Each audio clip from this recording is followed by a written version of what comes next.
আসসালামু আলাইকুম। তারেক রহমান দেশে ফিরে এলে তাকে হত্যা করা হতে পারে। তার জীবনহানির আশঙ্কা তীব্র হচ্ছে। কেন তীব্র হচ্ছে? কারা তাকে হত্যা করবে?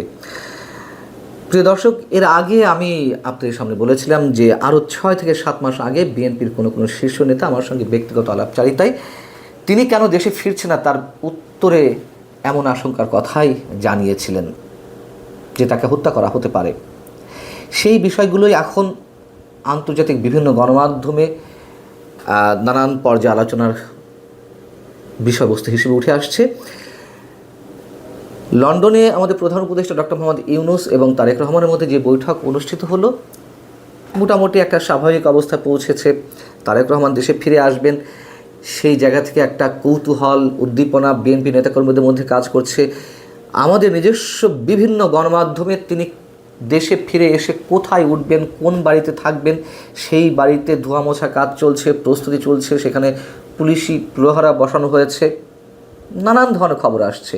কিন্তু আদৌ তিনি কবে ফিরবেন, আদৌ সেই বাড়িতে থাকবেন কিনা তা নিয়েও যথেষ্ট সন্দেহ রয়েছে। এখনও অনেক কিছু প্রশ্নবিদ্ধ।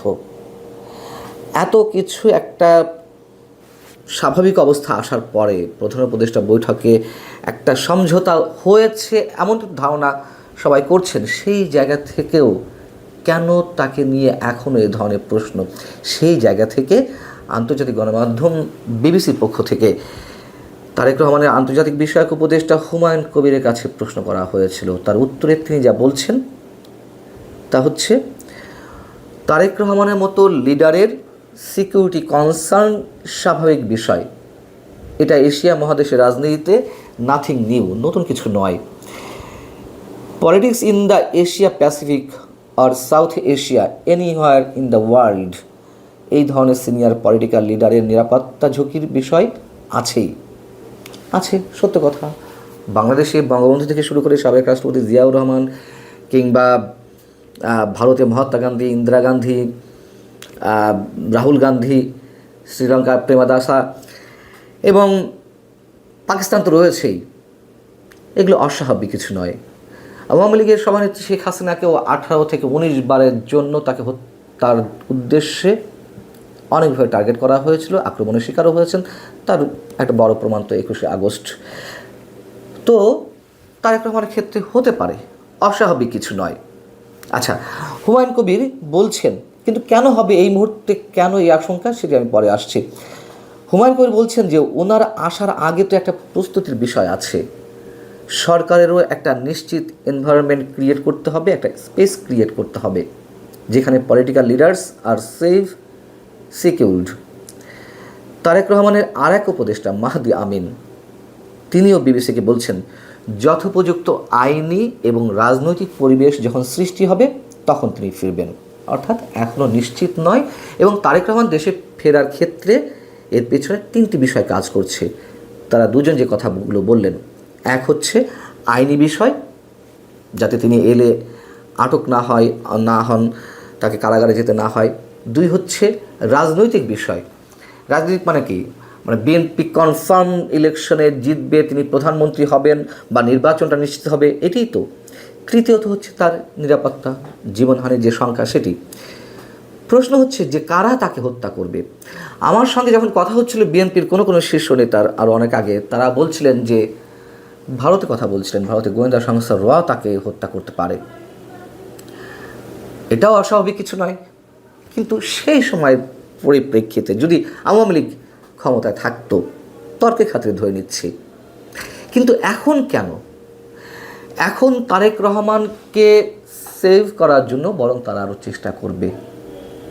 আমার যুক্তি হচ্ছে, এই মুহূর্তে আওয়ামী লীগ তো দৃশ্যপটে নেই।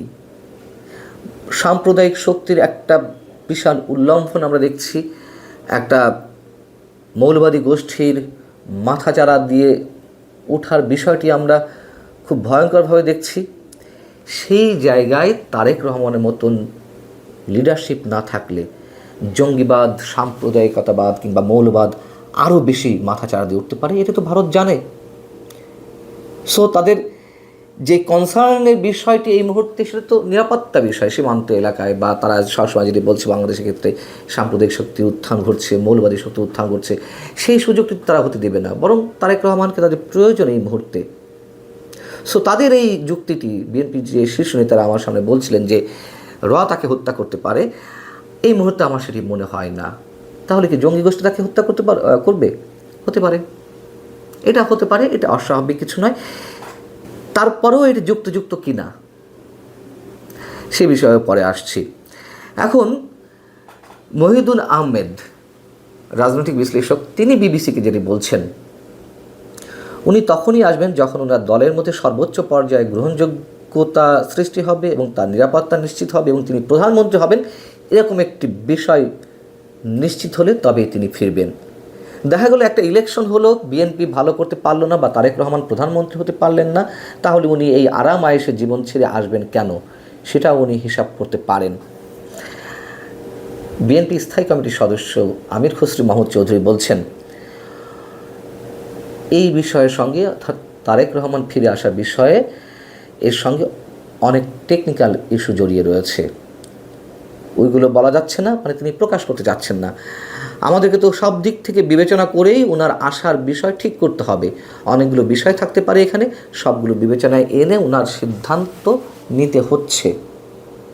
যেটা বলছিলাম, যদি এই ধরনের আশঙ্কা থাকেও, তিনটি রাজনৈতিক অনিশ্চয়তা কিংবা আইনগত অনিশ্চয়তা অথবা তার জীবনহানির সংখ্যা, তর্কের খাতিরে ধরে নিলাম যে এগুলো সবটাই রয়েছে, তারপরেও তিনি ফিরবেন না।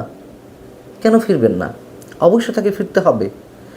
বাংলাদেশের এই মুহূর্তে রাজনীতির জন্য তাকে ফিরতে হবে, তার দলের জন্য তাকে ফিরতে হবে।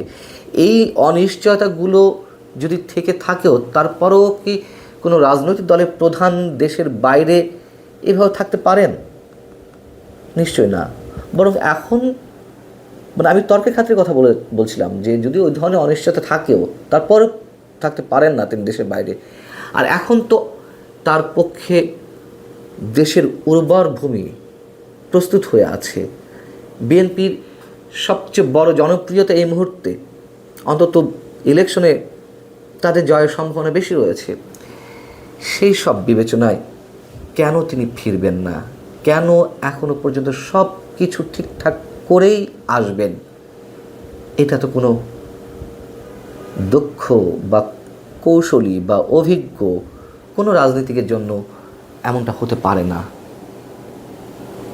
হয়তো তিনি ফিরবেন, আমরা তেমনটাই আশা করতে পারি।